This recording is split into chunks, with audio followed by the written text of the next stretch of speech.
Today on the show, we compare the lives of two very different men who are a lot more alike than they think.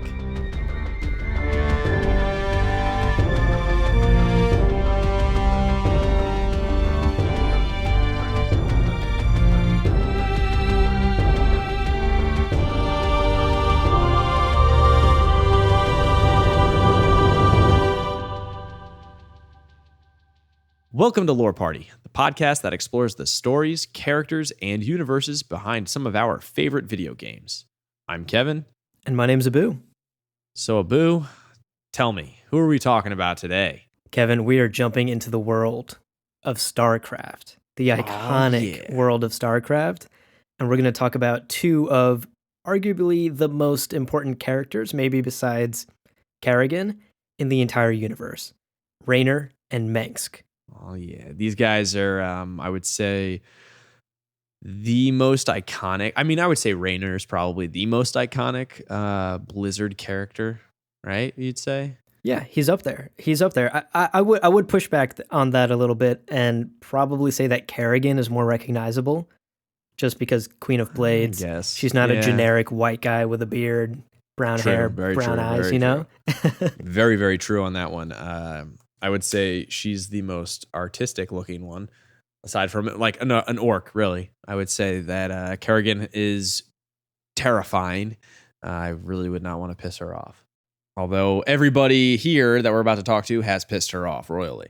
Oh, absolutely. Between Mengsk and Raynor, maybe Raynor less so, but definitely Mengsk, Kerrigan is mad. Well, side tidbit on that, the first thing Raynor actually did when he met her was think about how hot she was, and she commented on it, and he said, "What? I didn't say anything." And then she's like, and he goes, "Oh, that's right, you're a telepath." You're a telepath, and you can read my mind, and you just read it. Right, exactly. Yeah. You saw all of the dirty things that I just imagined in my mind.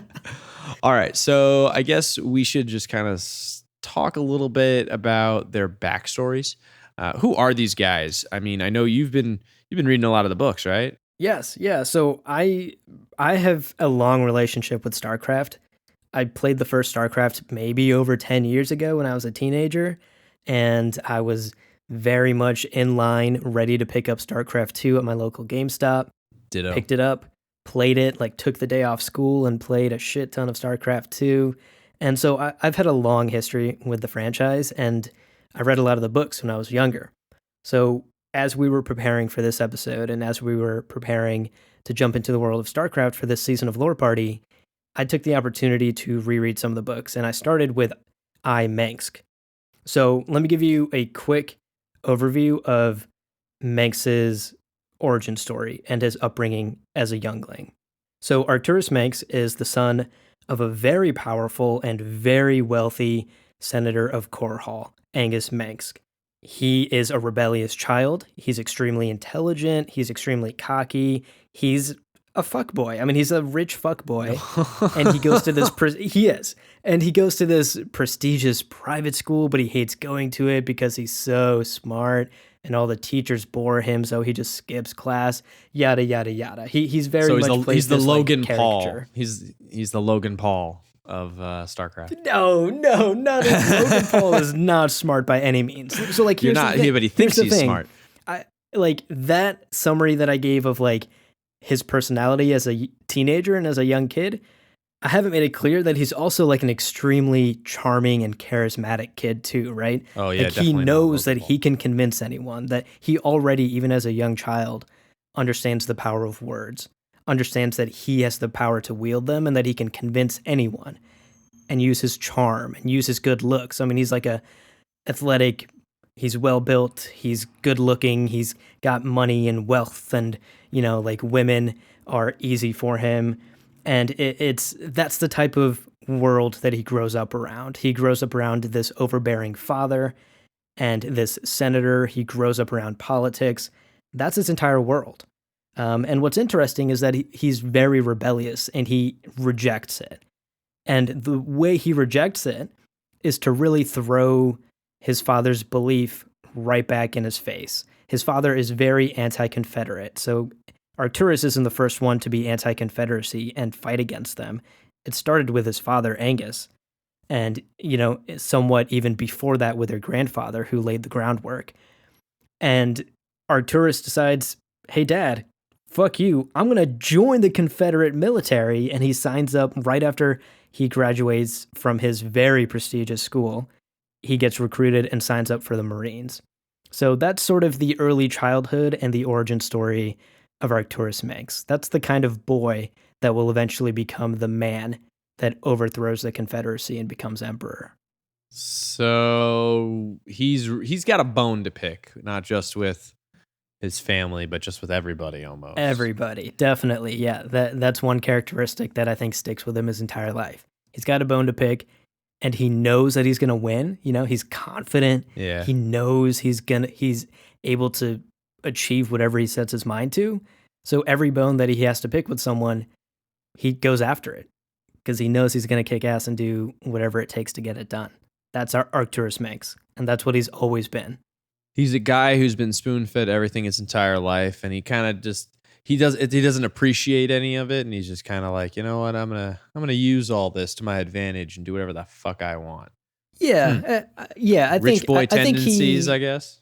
I think he sort of has like a broad appreciation of his place in life. I think he understands his privilege. He realizes he's rich. He realizes his dad is a powerful senator. So he realizes his privilege, I think. He doesn't flaunt it in any way.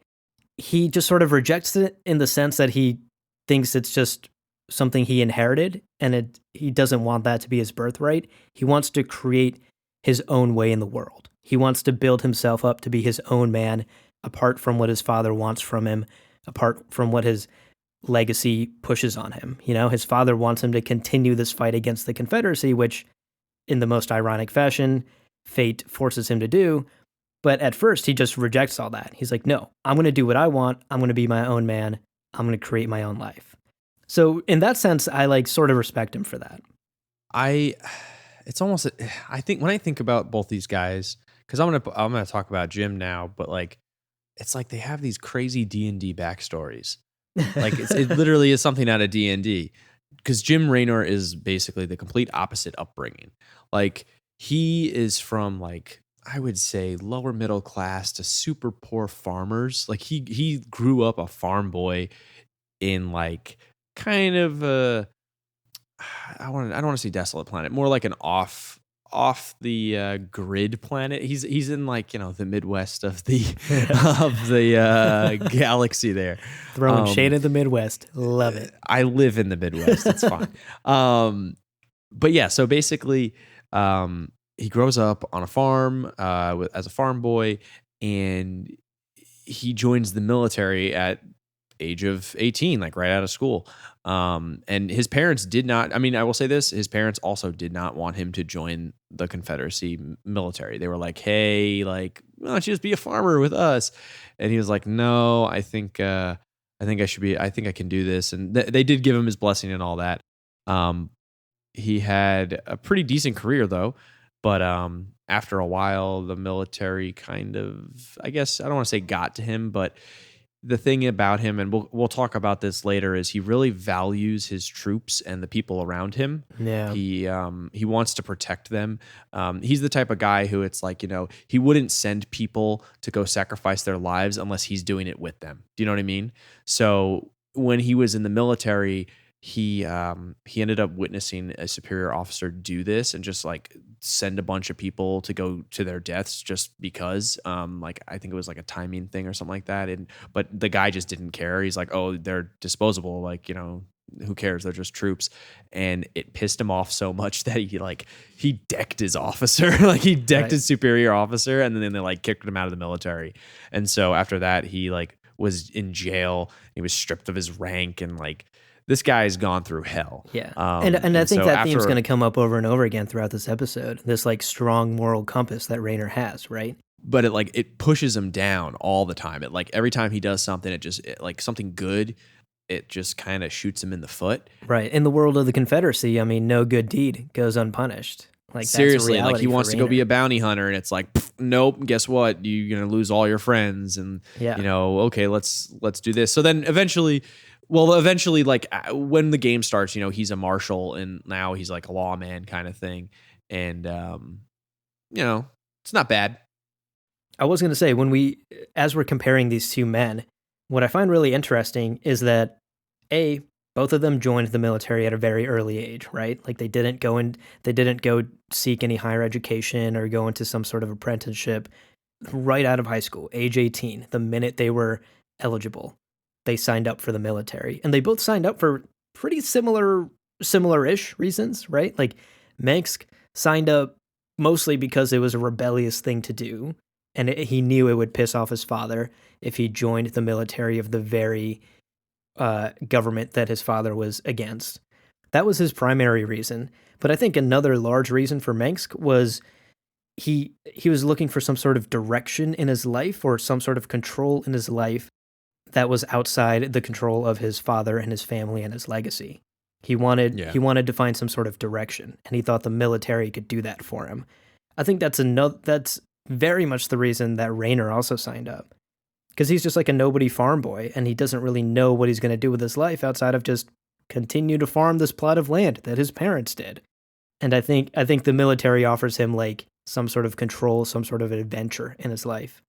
I almost feel like the military, like they both use the military as a means to like make something of themselves, because these guys Yes, both have like they both see the military as a way of like controlling their life, yes, but also to make something of themselves. Like they're the ones in charge per se of, they made a decision, like kind of not something that they've been allowed to do their whole life. Like they've always had like, this is what you're going to do. This is, here's your money. Here's this is, you're going to go to school. You're going to do this. And then it becomes like, you know what? I want to make a decision for myself. And it changes their entire lives. and I would say I actually understand that a little bit. I, in fact, was talking to a Marine recruiter at the age of 18 myself. Right out of high school. Oh, I did not know this. Yeah, Do yeah. tell. Yeah, and I mean, I get it. I think I understand both Raynor and Mengsk, and I relate to both of them. I think like I also grew up with a very overbearing father, and I knew this was something that would just annoy the hell out of him. So I can understand that side of Mengsk a little bit. I also understand that that's like a shitty thing to do, but I also I think from Raynor's perspective, like having that sense of control and the idea of like an adventure outside of like continuing to do what my parents did or doing what my parents want me to do. Like Manx's dad wants him to being this like continue this Mengsk legacy. I get that. I think the military offers, especially young people who are right out of high school and have to like figure out like, oh shit, I'm a grown up. What do I do next? That's a very vulnerable time, and I think it was Oh especially yeah. vulnerable for both Raynor and Mengsk. And I can relate to them that the military offers this sense of adventure. It offers a sense of control of your own destiny, of your own life. And it offers you, like, speaking as a guy, like, it offers you this, like, very masculine sense of, like, I can be a man. And I think Yeah. both of them sort of Yeah. felt that too. So there's a lot of parts of the military that are attractive at that age. And I think both Raynor and Mengsk sort of fell for that idealized selling point of the military, and then quickly realized the reality once they signed up. And back to like what I also said too, I want to just reiterate that this is this is where they really grew up.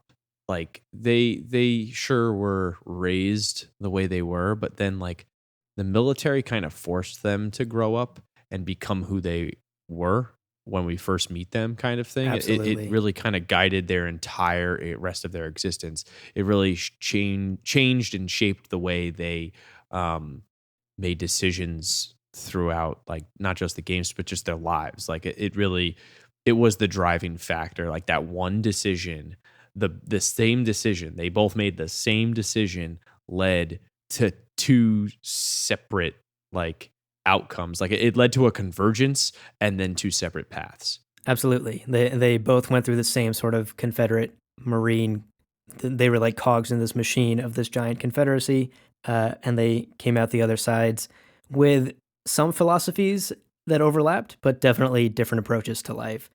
Um, so let's talk about the points, because I think after they leave the military is where the rest of like the real like Mengsk and Raynor that we meet in the games are formed. Yeah. So let's talk about the points in their lives that turn them into rebels, that turn them against the Confederacy, and that push them to really cross that line into I need to fight this thing. I need to take down the Confederacy. All right. So I say let's talk about Mengsk first. Then we'll talk about Jimmy. Yeah, and I mean Mengsk is easy, right? His dad already hated the Confederacy. By the time he left the military, his dad had already declared that he was essentially going to war with the Confederacy. And what really pushed Arcturus over the edge, what really pushed him to hate the Confederacy and take up arms against them, was the death of his family. He finds out the news that his family's been assassinated, that his father has been beheaded, and that sets Yeah, him some off. Game of Thrones shit. Some Game I of mean, Thrones shit, indeed. Yeah. I And do. I right feel around like that a same lot of this. time, right around that same time is when he finds out that he has a son. Like those two things happen very close to each other.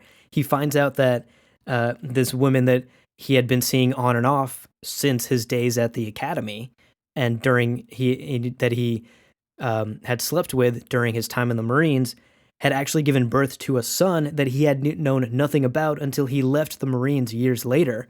Yeah. And so he had just met his son. He's building a relationship. He's trying to process the reality of having a son. And then he finds out his family's been killed. So all of these things sort of pile on. And Arcturus does what he does best. He finds a bone to pick. He gets angry as fuck. And then he goes after it with all his strength. I mean, it's literally the turning point for him in terms of it's when he kind of snaps almost. Absolutely. And I think Jim also snaps because of family reasons. And those are two similarities between those two.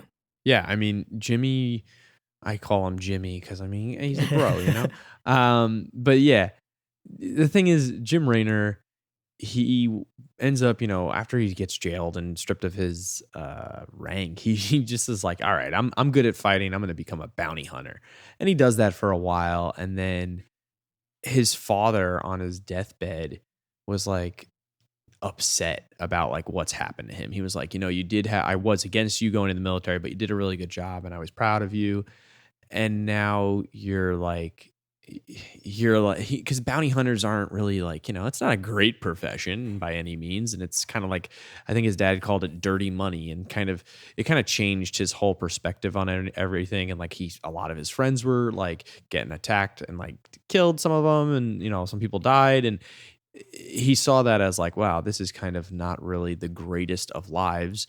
And he has a friend who I guess is like a senator of a planet, basically. Um, and they kind of convince him, they're like, hey, we need a marshal for crime. We need somebody to kind of be in charge and fight when needed, but it's really about protecting the people.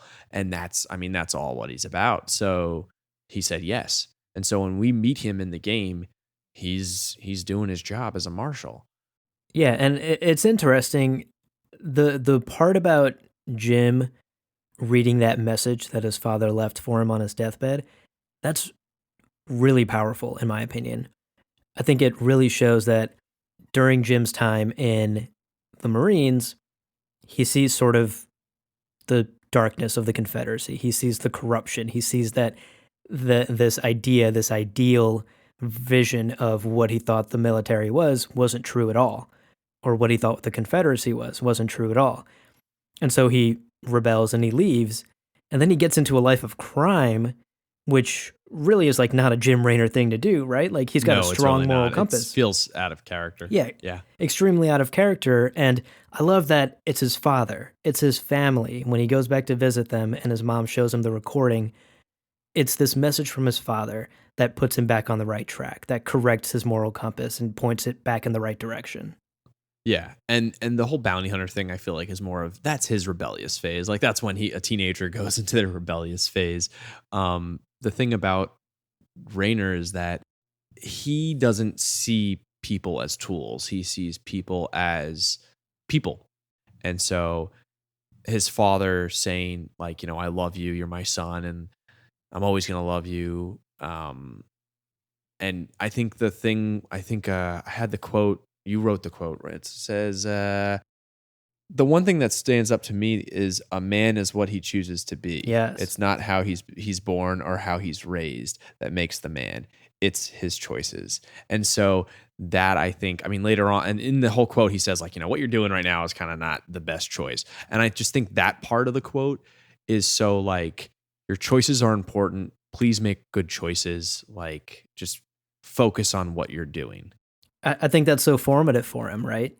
Like his father saying, you can choose whatever path you want to live your life on.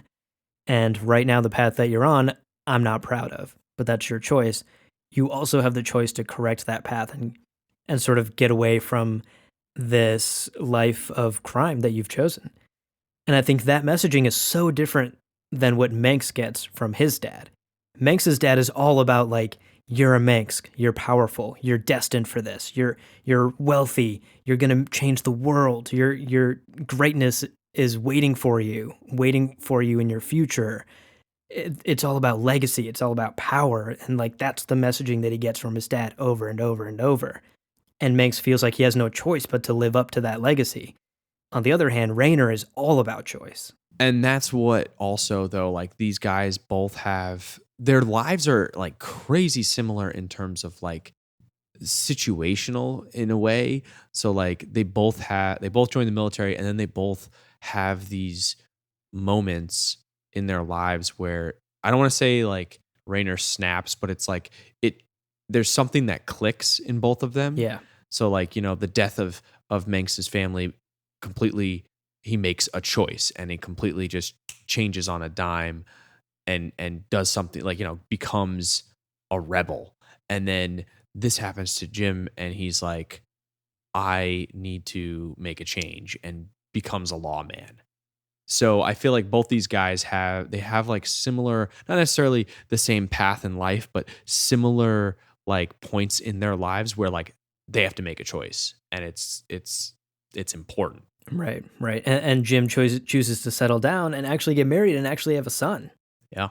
Of course, that doesn't go as planned because his son turns out to have psionic abilities, and the Confederacy takes him away.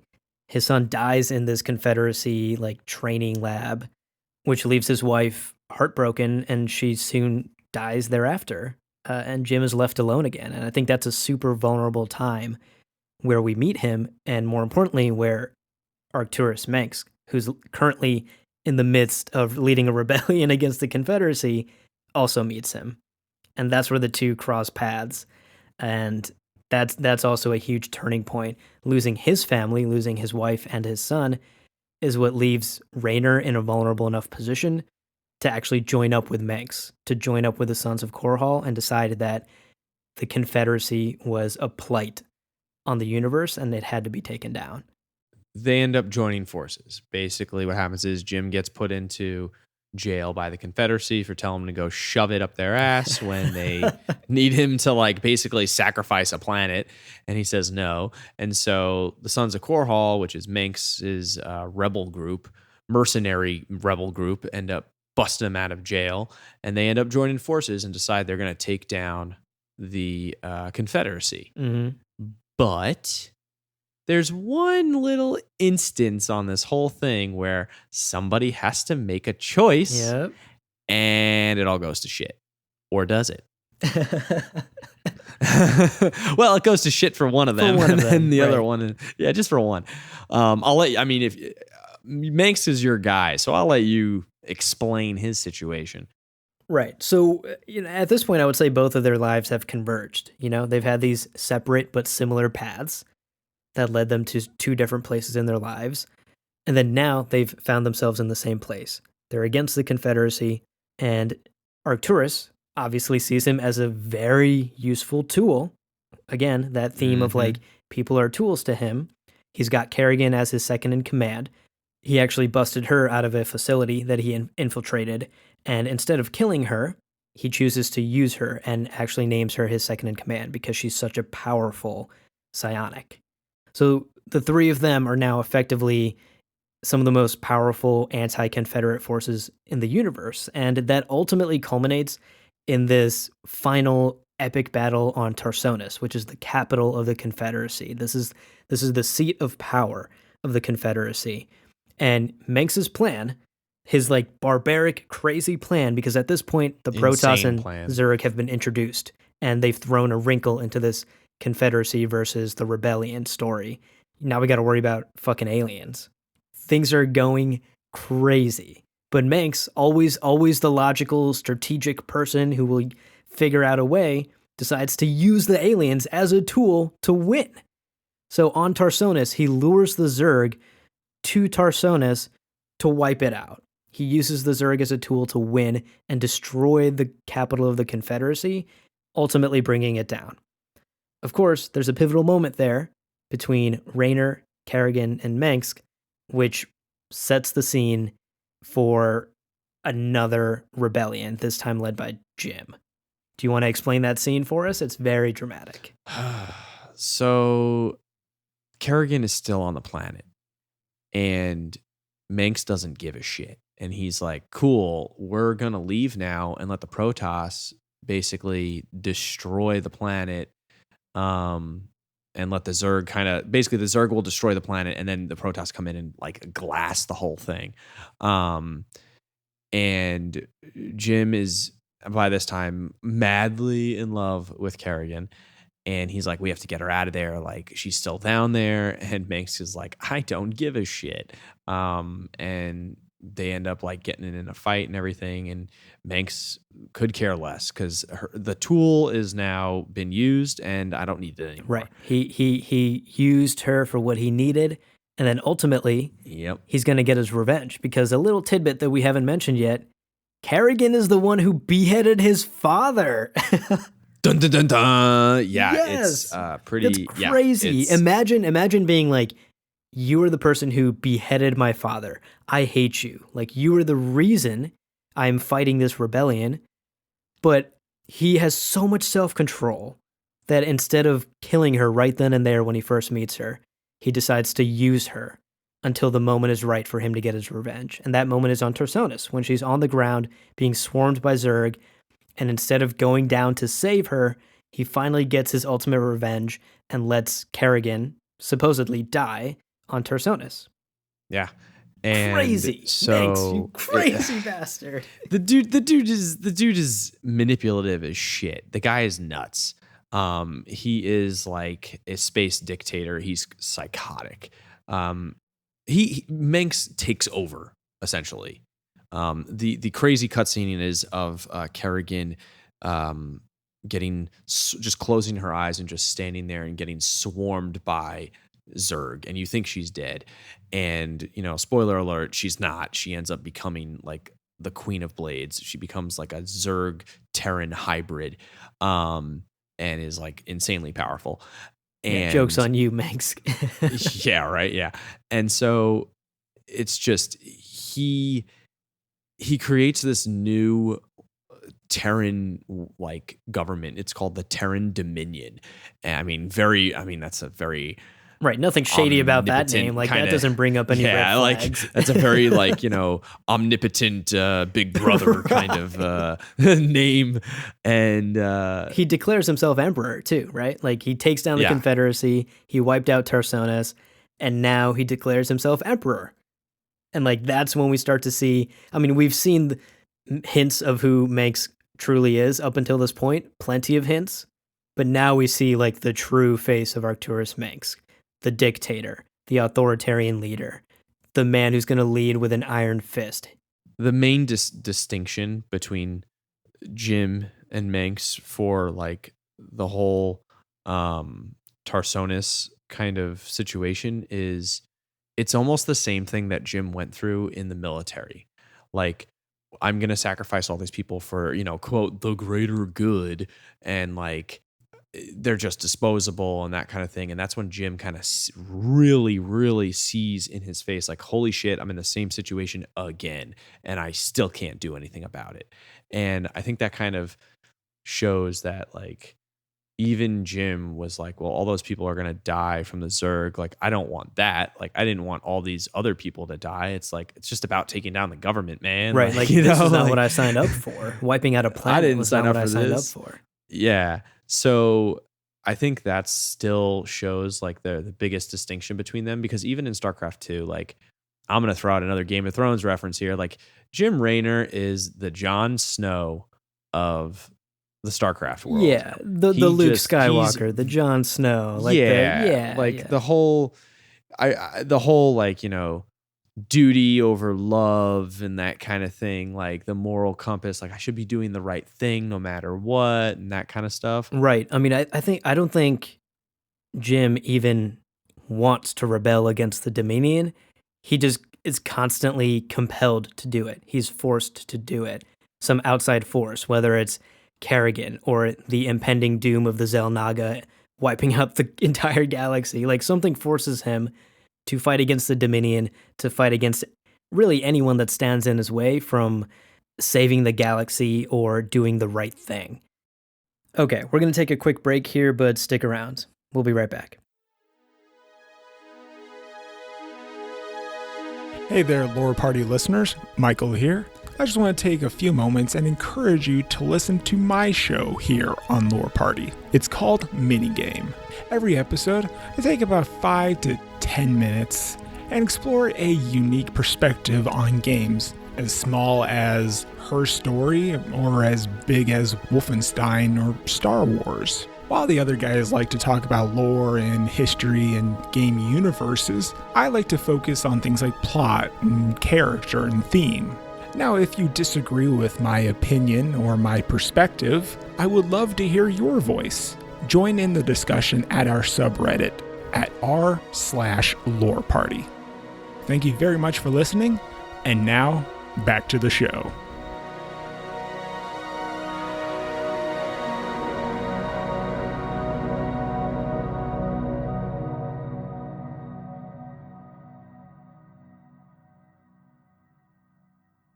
So, to wrap up our discussion, I think we've had a great discussion.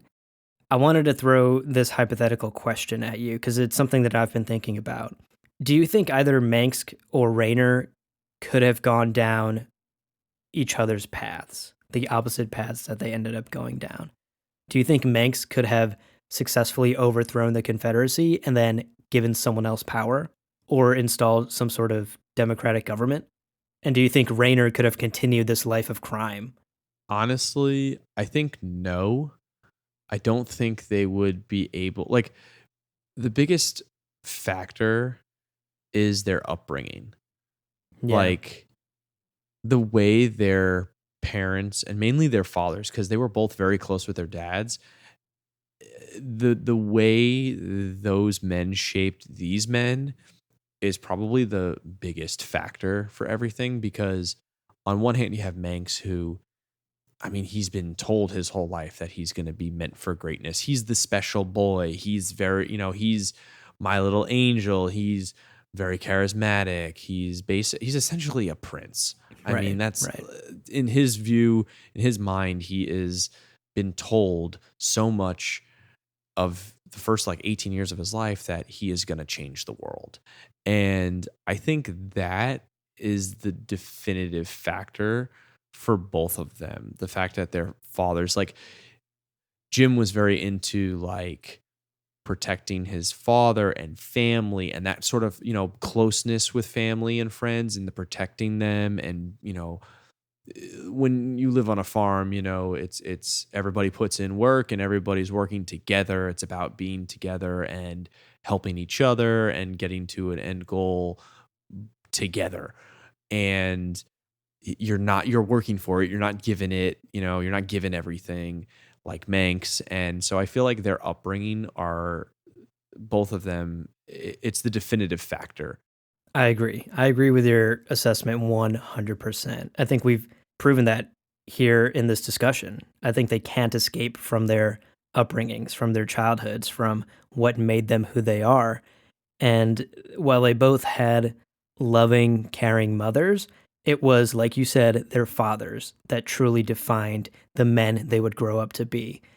And what I find really, really interesting, and I sort of want to end on this note, is that both of them follow a very similar trajectory when taken in context with their fathers. So Mengsk's dad is an anti-Confederate rebel. Mengsk bounces away from his father by joining the military, the Confederate military, the very thing his father hates. And then fate and circumstance ultimately and ironically bring Arcturus Mengsk back to exactly where his father wanted him in the first place, to fight the Confederacy, to become this man who would take down the Confederacy. That's exactly what his dad wanted. And now take Jim. Jim, farm boy, leaves to go join the Confederacy with his parents' well wishes. And then through his time in the Marines and a series of events, and by meeting Tychus Finley and experiencing corruption, he decides, I'm going to become an outlaw. I'm going to start working on the wrong side of the law, and I'm going to do things that essentially earn me money that is blood money. It's dirty money. It's money that even my own father, my poor father who I'm sending money, will not accept. He refuses to accept that money. And then ultimately, because of his father, he's set on the right path. Because of that message that his father leaves him on his deathbed, Jim Raynor becomes, through fate and through a series of events, the very thing his father wanted, a good man, to choose to be a good man. So I think that's interesting that both Raynor and Mengsk, two men who were extremely influenced by their fathers, both chose to bounce very far away from their fathers on the spectrum, become nearly opposite from their fathers, and then fate brought them right back. They became the very things their fathers wanted, and they became the very image of their own fathers. Well, now you keep mentioning the term fate, and I know the game touches upon it a lot, but do you really think like the decision, because the whole point of these guys is saying how like they had to make a choice, they had decisions, they had to make a decision, but then you start talking about fate. So then how much do you think like your decisions really impact, I guess, not necessarily the outcome you want, but also just the outcome in general? Because if you're talking about fate, well then inevitably were these guys meant to be like this no matter what? I don't think I'm using fate there as like a literal, like, this was destined to be, like it was written down in a prophecy, which is also something I hated about StarCraft 2, the prophecy. That's neither here nor there. But I don't think I mean fate in that sense. I think I mean fate in the sense that there are things that, even in reality, we as people have zero control over. Arcturus Mengsk did not have control over his dad declaring war on the Confederacy. He didn't have control over his family being murdered by that very Confederacy. He only had control on how he would choose to react to it. Now, how he chose to react to it was highly dependent on how he was raised, right? Like that shaped who he was, his beliefs, his mentality, and his temperament. And he chose to react to it in a very sort of predictable way if you know how he was raised. Same thing with Jim. I mean, he had no control over what happened to him in the military, of the corruption that he saw and that he fought against. He had very little control. I mean, he had zero control over whether his family would accept the money, the blood money that he was sending them. But he did have a control and he did have choice over how he would respond to those things. In the military, he responded by rebelling, by punching an officer, by caring about the people that were under him. And he chose, after his father left him that message, he chose to live a life that his father would have been proud of had he still been alive. So I think what I mean by fate, I think here, is the things that were outside of their control and how they chose to respond to them. I don't think either of them were destined to go down these paths. But in some sense, because of their upbringings and the things we've discussed on this episode, they were probably most likely inevitably going to make these choices. So moral of the story is, kids, make sure you're a good dad. A good parent. I mean, the mothers, Yeah, make sure you're just a good parent. Yeah, I mean, I had this in the notes and we didn't have time to get into it today, but like Arcturus Mengsk's mother was an extremely strong, powerful woman that shaped so much of the good parts of Mengsk. Like, I wish he had had more time with his mom, because I think Mengsk could have turned out as a good person because his mom was such a good person. He just like didn't spend enough time around her, I think. So a good parent. I think the moral of the story is just be a good parent. It's going to be extremely formative, and like your kid may overthrow the government and become an emperor someday. So like fucking stop that from happening. Well, that about wraps it up. We hope you enjoyed this episode. If you did, please take a second to rate and review us on Apple Podcasts. It really helps us grow the show. And be sure to connect with us on Instagram and Twitter @lore_party. Thanks for listening, and we'll catch you guys next time.